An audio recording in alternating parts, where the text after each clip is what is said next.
Hello everyone, welcome back to my YouTube channel. আজকে আমি আপনাদের সামনে একটা ভাইটাল ভিডিও নিয়ে চলে এসেছি। তো এইটা যেটা দেখছেন এটা কিন্তু স্ট্যান্ড ফ্যান। তো উষার স্ট্যান্ড ফ্যান। তো এই ফ্যানটা একদম নিউ ফ্যান বডি হচ্ছে। তো যখন কোনো নতুন ফ্যান কেনার পরে বডি হবে তখন আপনাদের করণীয় কি, আপনি তখন কি করবেন? আপনারা প্রথম আমার চ্যানেলটি ফলো করবেন, যে কোন বিষয়ে বডির কাজ করছে সেটা কিন্তু আপনাদেরকে ফলো করতে হবে।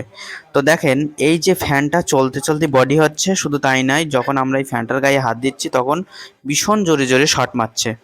তো এখন আমরা এই ফ্যানটাকে খুলবো, খুলে কোথা থেকে কোথায় রিপেয়ারিং করব বা আমাদের সাকসেসফুল কিভাবে হবে সেই সম্পূর্ণ ভিডিও আমি আপনাদের সামনে খুব শর্ট টাইমের ভিডিও নিয়ে চলে এসেছি। তো যদি আপনারা কেউ আমার চ্যানেলটি প্রথম হয়ে থাকেন তাহলে আমার চ্যানেলটি সাবস্ক্রাইব করে রাখবেন এবং লাইক কমেন্ট শেয়ার করবেন। ভিডিও ভালো লাগলে অবশ্যই লাইক কমেন্ট শেয়ার করবেন। তো দেখেন, এখন আমরা কি কাজ করছি সেটা আপনাদেরকে ফলো করতে হবে, বা কোন স্টেপের পর কোন স্টেপ কাজ করছে সেটাও কিন্তু আপনাদেরকে ফলো করতে হবে। তো দেখেন, আমি কিভাবে খুলছি সেটাও কিন্তু আমি আপনাদেরকে দেখাচ্ছি।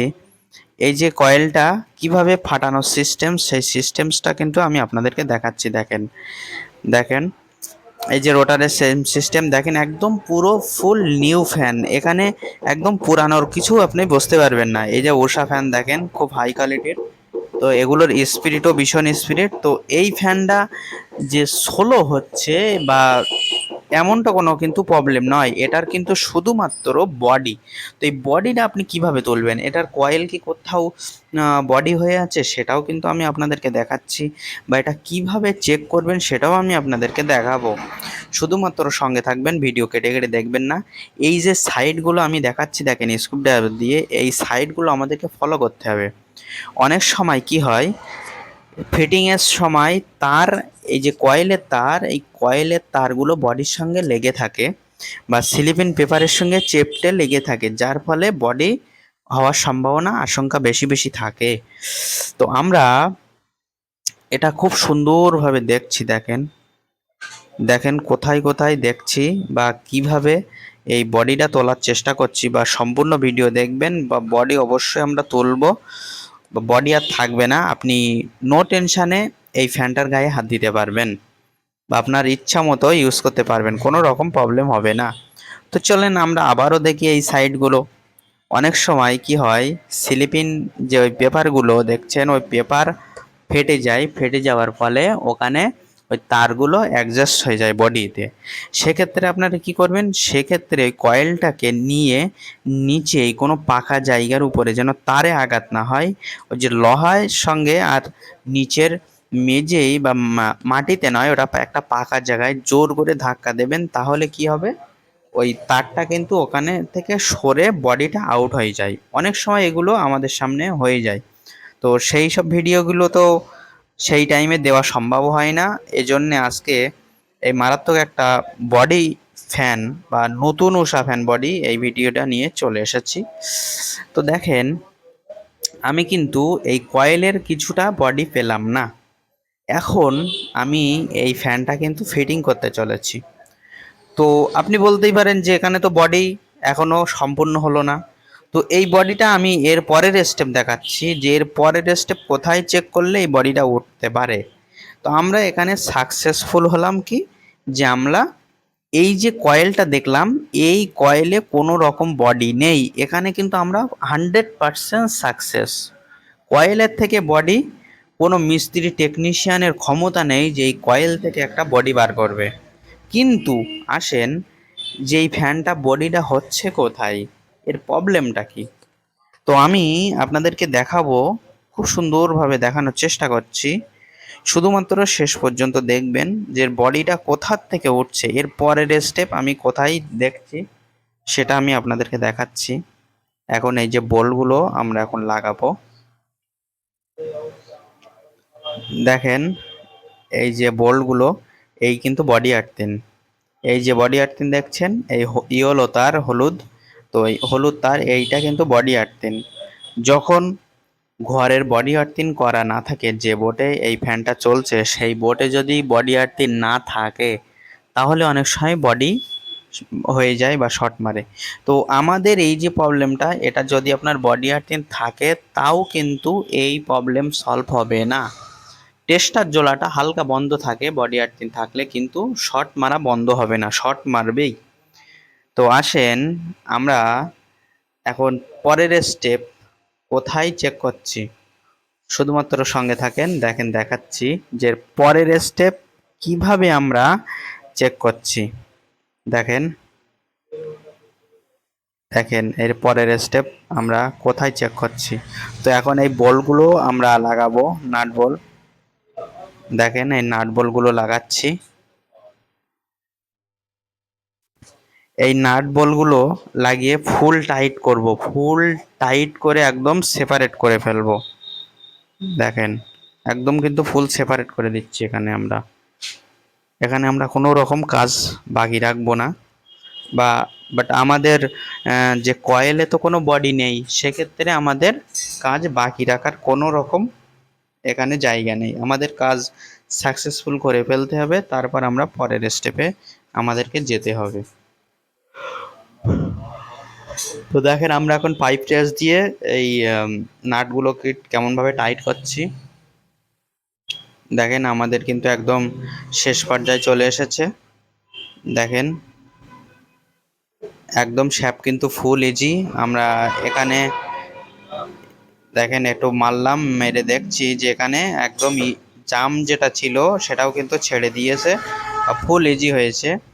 এখন আমরা এই 220 ভোল্ট এসিতে দিয়েছি, দিয়ে দেখছি যে এখানে এ চলছে বা শর্ট মারছে। দেখেন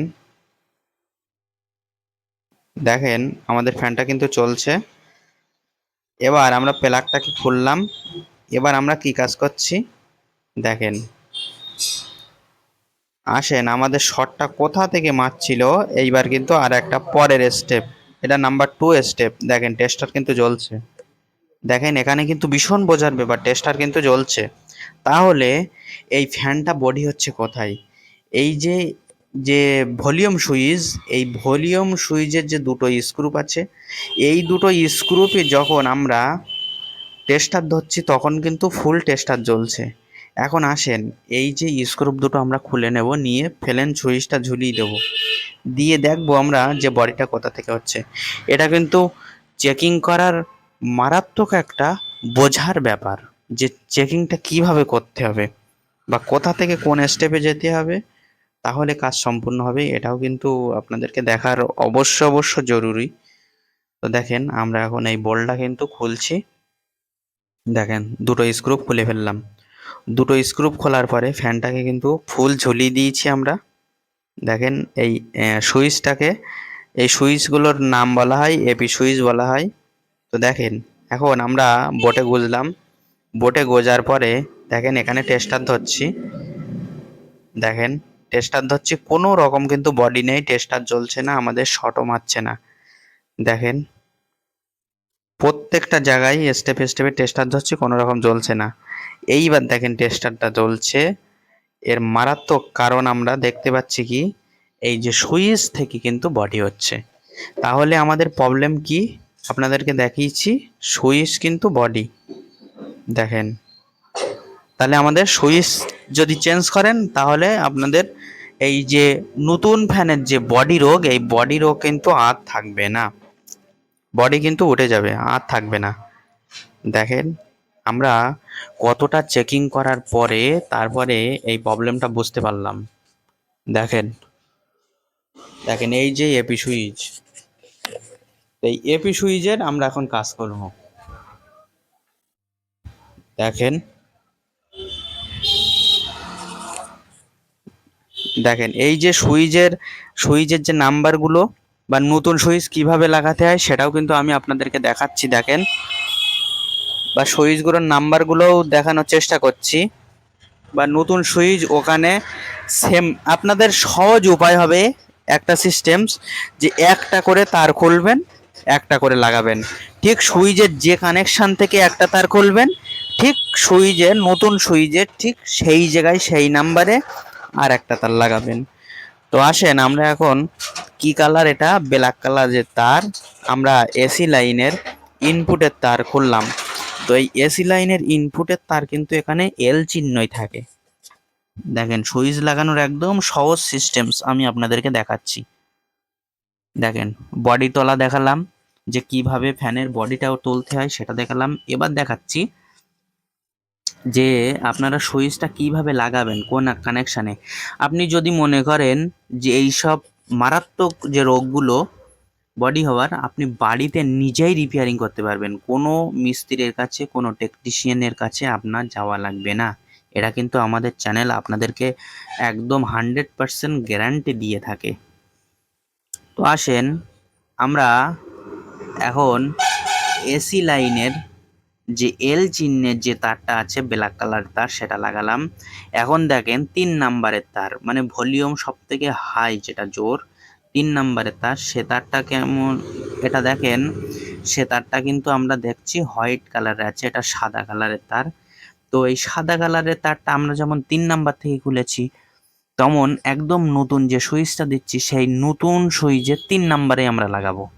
তাহলে কি হবে, আমাদের কোনো রকম বুঝতে অসুবিধা হবে না। একসঙ্গে যদি 4টে তার কেটে ফেলেন তাহলে আপনারা বাড়ি রিপেয়ারিং করতে পারবেন না, এটা গ্যারান্টি। তাহলে কি হবে, আমাদের চ্যানেলটি আপনি ফলো করবেন, একটা করে তার খুলবেন, ঠিক যেভাবেই বলছি ঠিক কাজটা সেইভাবেই করবেন। একটা করে তার খুলবেন, একটা করে লাগাবেন, তাহলে আপনি নিজেই পারবেন। তো আসেন এখন আমরা ঠিক সেম সিস্টেমসে আবার একটা তার কাটলাম। দেখেন আবার একটা তার কেটে ঠিক যে নাম্বার থেকে খুলছি ঠিক সেই নাম্বারটাই আমরা লাগাচ্ছি, তাহলে আমাদের কাজে কোনো রকম অসুবিধা হবে না। দেখেন এখন কোন নাম্বারে লাগাচ্ছি আমরা, নাম্বার 1। তাহলে প্রথম লাগিয়েছি 3 নাম্বার, তারপর 1, তারপর 2।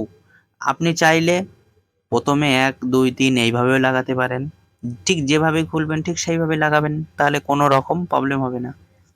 দেখেন শুধু তার জোড়ার তো ব্যাপার, এখানে আপনাদের রাঙও দিতে হবে না, ওই জন্য একটা করে তার খুলবেন, একটা করে তার লাগাবেন।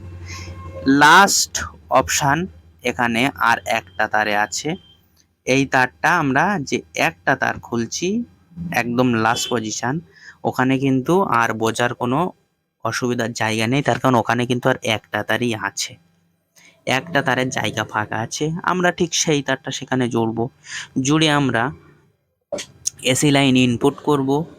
ইনপুট করার পরে ওই ফ্যানটাকে আমরা চালাবো, হাত দেবো, আপনাদেরকে গ্যারান্টি সহকারে দেখাবো যে ফ্যানটা বডি হচ্ছে কি না। এই কিন্তু আমাদের শেষ কাজ। তা ভিডিও কিন্তু একদম শেষ পর্যায়ে চলে এসেছে। আমাদের চেক করতে কতটা টাইম গিয়েছে বা কয়েলের মেন পজিশান, যে মেন অপশান যেটা ভিতরটা, সেই ভিতরটা কিন্তু আমাদের দেখার বিশেষ প্রয়োজন। তো আমরা সেখান থেকে দেখলাম, দেখতে দেখতে বাইরে ও সেটা ফিটিং করে বাইরে বেরিয়ে এসে দেখছি যে আমাদের ভলিউম থেকে বডি হচ্ছে, কিন্তু এটা আমাদের ফার্স্ট চান্সে আমাদের কয়েল দেখতে হবে, তার কারণ কয়েল থেকে যদি বডি হয় তাহলে আপনি ভলিউম চেঞ্জ করেও কিছু করতে পারবেন না। এক্ষেত্রে আমাদের স্টেপ বাই স্টেপ আমাদের কাজ করতে হবে। দেখেন এখন আমরা এসি লাইন 220 ভোল্ট দিয়েছি, দেওয়ার পরে এখানে টেস্টার জ্বালিয়ে দেখছি যে এসি লাইনগুলো জ্বলছে, কিন্তু আমরা এই যে ফ্যানটায় ফুল হাত দিচ্ছি, হাত দিয়ে কিন্তু আমরা দেখাচ্ছি যে এখানে কিন্তু কোনো রকম বডি হচ্ছে না। আসেন এইবার এই ভলিউমটা আমরা কি করব, এই ভলিউমটা যে ঠিক যে জায়গায় যে অপশানে ছিল সেই অপশানটায় আমরা দাঁড় করাচ্ছি। দেখেন দেখেন দেখ আমরা কিন্তু সেই নাট বল এখানে সেট করলাম, আর কিন্তু কোনো বডি নেই, সাকসেস। এবার কি করব, এবার এই ফ্যানটা আমরা চালাচ্ছি। দেখেন আমি ঝুড়ি লাগানোগুলো আর ফালতু ভিডিও বড় না করে ঝুড়ি লাগানোগুলো আপনাদেরকে দেখালাম না। এই ফ্যানটা কিন্তু দেখেন ভীষণ স্পিডে ঘুরছে, একদম কিন্তু 220 ভোল্ট স্পিড, যেন গাড়ির মতো চলছে। দেখেন দেখেন আমরা কিন্তু কাস্টমার আমাদের পাশে দাঁড়িয়ে আছে, আমরা কিন্তু এখন কাস্টমারকে হাত দিয়ে চেকিং করতে বলছি, তার কারণ এগুলো আমরা ফিটিং করব এবং কাস্টমারকে হাত দিয়ে বা নিজে হাত দিয়ে চেক করে নিতে বলবো, তাহলে আমাদের কোনো রকম প্রবলেম আর থাকবে না বা সন্দেহজনক কিছুই থাকবে না।